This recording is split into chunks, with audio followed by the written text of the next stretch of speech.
নমস্কার বন্ধুরা, আরেকটি নতুন পর্ব দেখার জন্য আপনাদের সকলকে স্বাগত জানাবো। আজকে আমি শেয়ার করব কষা মাংসের স্বাদে এঁচোড় চিংড়ি।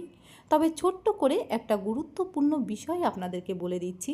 আপনি যখন বাড়িতে এঁচোড় রান্না করবেন, ভুলে যান যে আপনি এঁচোড় রান্না করছেন। এটা ভেবে রান্না করুন আপনি মশলা পাতি দিয়ে ঝাল ঝাল করে একটা মাটনের ঝোল রান্না করছেন। দেখবেন আপনার এঁচোড়ও এতটা দুর্দান্ত স্বাদের হবে, কেউ খেয়ে বুঝতেই পারবে না যে আপনি এঁচোড় রান্না করেছেন না লাল লাল মাটনের ঝোল। তবে আমি কিভাবে রান্নাটা করেছি ভিডিওটা সম্পূর্ণ দেখার জন্য আমার সাথে থাকতে হবে। পাশাপাশি ভিডিওটা যদি ভালো লেগে থাকে সবার সাথে শেয়ার করবেন, আর ভিডিওতে একটা লাইক, চ্যানেলটাকে সাবস্ক্রাইব করে আমার পাশে থাকতে ভুলবেন না। তো চলুন সম্পূর্ণ রেসিপিটা একবার দেখে নেওয়া যাক। প্রথমে এঁচোড়গুলোকে ভাপিয়ে নিতে হবে, সেজন্য কড়াইতে আগে থেকেই 1.5 কাপ পরিমাণ জল ফুটতে দিয়েছি। ফুটন্ত জলে আমি ডুমো করে কেটে রাখা এঁচোড়গুলো দিয়ে নেব। একটা কচি এঁচোড় আমি ডুমো করে কেটে নিয়েছিলাম। যেহেতু এঁচোড়টা একদমই কচি, তাই খোসা ছাড়া কোনো কিছুই বাদ দেওয়া যাবে না। সাথে একটু লবণ আর একটু হলুদ গুঁড়ো দিয়ে নেওয়ার পর একটা ডুমো করে কেটে রাখা আলুও সাথে দিয়ে দিচ্ছি, কারণ আমি আলু ছাড়া কোনো তরকারি ভাবতেই পারি না। এঁচোড়টা যেহেতু একদমই ছোট ছিল, সেই জন্য সাথে আলু দিয়েছি। আলু দিলে তরকারিটা একটু বেশিও হবে। আপনারা চাইলে আলুটাকে স্কিপ করতে পারেন। 5 থেকে 6 মিনিট ভাপিয়ে নেওয়ার পর আমি ঢাকনা খুলে নিয়েছি। এবার এঁচোড়গুলো জল ঝরিয়ে আমি সাইডে রেখে দেব। এঁচোড় ভাপিয়ে নেওয়ার পর এঁচোড়ের কষটা লেগে কড়াইটা কিন্তু বেশ একটা আঠো আঠো কালো হয়ে যায়, সেই জন্য সঙ্গে সঙ্গেই কড়াইটাকে মেজে নিতে হবে। আমি মেজে ধুয়ে ভালো করে পরিষ্কার করে নেওয়ার পর একই কড়াই আবারও বসিয়ে দিয়েছি, কারণ এই রান্নাটা কিন্তু কড়াইতেই বেশি ভালো হবে। কড়াইতে 2 টেবিল মতন সর্ষের তেল বেশ ভালো করে গরম করে নিয়ে এবার চিংড়ি মাছগুলো আমি ভেজে নেব। চিংড়ি মাছও কেটে বেছে ভালো করে পরিষ্কার করে ধুয়ে নেওয়ার পর মাছের গায়ে আমি লবণ হলুদ মাখিয়ে নিয়েছিলাম। এবার গ্যাসের আঁচটা লো টু মিডিয়াম করে দিয়ে 3 থেকে 4 বার উল্টে পাল্টে চিংড়ি মাছগুলো আমি বেশ ভালো করেই ভেজে নেব। চিংড়ি মাছ কিন্তু হাই ফ্লেমে কখনোই ভাজা যায় না, তাহলে ওপর থেকে লাল লাল হয়ে যাবে, খোসাগুলো পুড়ে যাবে আর ভেতরে কিন্তু কাঁচাই থেকে যাবে। তাই হাতে একটু সময় নিয়ে চিংড়ি মাছগুলোকে বেশ ভালো করেই ভেজে নিতে হবে। চিংড়ি মাছগুলো ভাজা হয়ে গেছে, প্লেটে তুলে নিলাম। ওই একই কড়াইতে আবারও 3 টেবিল মতন সর্ষের তেল গরম করে আমি এবার রান্নাটা একবারেই বসিয়ে দেব। তার আগে এঁচোড়গুলোকে একটু ভেজে নিতে হবে। আলু আর এঁচোড় একই সাথে ভেজে নিচ্ছি হাতের সময় বাঁচানোর জন্য, তবে আপনারা চাইলে আলাদা করেও ভেজে নিতে পারেন। 2 থেকে 3 মিনিটের মতন এঁচোড়গুলো বেশ ভালো করেই ভেজে নিতে হবে, যাতে এঁচোড়গুলো বেশ লাল লাল হয়ে যায়।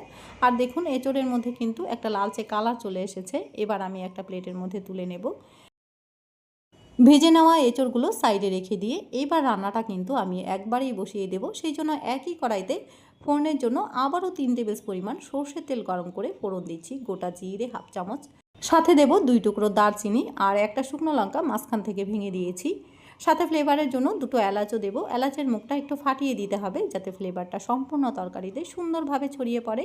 এবার ফোড়ন আসা পর্যন্ত একটু লাল লাল করে ভেজে নিতে হবে, যাতে ফোড়নের থেকে একটা মিষ্টি সুগন্ধ বেরিয়ে আসে। ফোড়ন এসে গেলে ওপর থেকে দিয়ে নেব একটা বড় সাইজের পেঁয়াজ কুচি। পেঁয়াজটা একটু পাতলা আর মিহি করেই কুচিয়ে নিয়েছিলাম, যদিও পেঁয়াজটা একটু লম্বা লম্বা রেখেছি। ফোড়নের সাথে পেঁয়াজটা কিন্তু এবার বেশ লাল লাল করে আর বেশ মজিয়ে ভাজা ভাজা করে নিতে হবে। ফোড়নের সাথে পেঁয়াজটা যখন একদম মজে যাবে, ওপর থেকে আবারও পেঁয়াজ বাটা দিয়ে নিচ্ছি। তবে এবার পেঁয়াজ বাটার সাথে আদা রসুন বাটাও একই সাথে দিয়ে নিয়েছিলাম। সাথে তরকারিটা যাতে একদম ঝাল ঝাল হয়, 7 থেকে 8টা শুকনো লঙ্কা আমি বেটে দিয়েছি। তবে এখানে চাইলে আপনারা শুকনো লঙ্কার গুঁড়োও ব্যবহার করতে পারবেন। মেজারমেন্ট চামচের 1 চা চামচ দিয়ে দেবো ধনে গুঁড়ো, 1 চা চামচ দিয়ে দেবো জিরে গুঁড়ো, আর সাথে কালারের জন্য একটু কাশ্মীরি লাল লঙ্কার গুঁড়ো দিয়েছি, যাতে তরকারিতে খুব সুন্দর একটা কালার আসে। তরকারির স্বাদ মতো লবণ এখন একবারেই দিয়ে নেব। হাফ টিস্পুন মতন হলুদ গুঁড়ো দিয়ে এবার মশলাটাকে কিন্তু খুব ভালো করে কষিয়ে নিতে হবে। মশলা কষানোর সময় হাত দিয়ে একটু জল ছিটিয়ে নেবেন, যাতে মশলাটা আরও ভালো করে কষে আসে। আমিও দেখুন মাংসের মতন করে মশলাটা সুন্দরভাবে কষিয়ে নিয়েছি। মশলা কষাতে কষাতে মশলা থেকে তেল ছাড়তে শুরু করেছে। ঠিক এই সময় আমি ভেজে রাখা এঁচোড়গুলো দিয়ে নেব। এঁচোড়গুলো দিয়ে নেওয়ার পর মশলার সাথে আবারও মিনিট 3-এর মতন বেশ ভালো করে কষিয়ে নিতে হবে, যাতে এঁচোড়ের ভেতরে সমস্ত মশলাপাতি সুন্দরভাবে ঢুকে যায়। এঁচোড় রান্নার সময় মশলার সঙ্গে কিন্তু কোনো রকম কম্প্রোমাইজ চলবে না।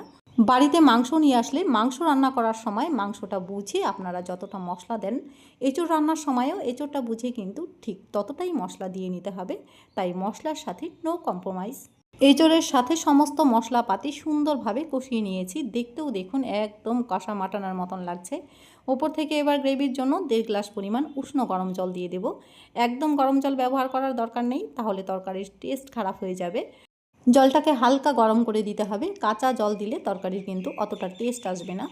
আর এদিকে ঝোলটা ফুটতে থাক, আর এদিকে দেখুন আমি একটা মশলা রেডি করে নিচ্ছি রান্নার শেষে দেওয়ার জন্য। চিংড়ি মাছের ভেজে নেওয়া কয়েকটা খোসার সাথে আমি 1 টুকরো দারচিনি আর 2টো এলাচ একসাথে করে বেটে দেব। এই মশলাটা দেওয়ার কারণে তরকারিটা যে এতটা দুর্দান্ত স্বাদের হবে, খেতে একদম অনুষ্ঠান বাড়ির এঁচোড়ের মতন লাগবে। অনুষ্ঠান বাড়িতেও যখন এঁচোড় রান্না হয় তখন চিংড়ি মাছের খোসাগুলো ফেলে না দিয়ে চিংড়ি মাছগুলো কিন্তু ঠিক এভাবেই মশলার সাথে বেটে দেওয়া হয়। এর জন্যই অনুষ্ঠান বাড়ির এঁচোড় এতটা টেস্টি হয়। সাথে ভেজে রাখা চিংড়ি মাছগুলো দিয়ে নেওয়ার পর 1 চা চামচ ঘিও অ্যাড করে নিচ্ছি। রান্নার শেষে যা যা কিছু দিয়ে নেওয়ার সমস্ত কিছু দিয়ে নেওয়ার পর এবার 3 থেকে 4 মিনিট আবারও তরকারিটা বেশ মুচিয়ে আর জমিয়ে রান্নাটা করে নামিয়ে নেব।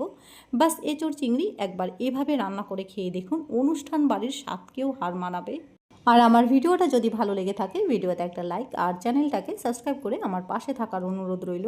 আজকের মতন এখানেই বিদায় নেব। আরেকটি নতুন পর্বে আপনাদের সাথে আমার আবার দেখা হবে।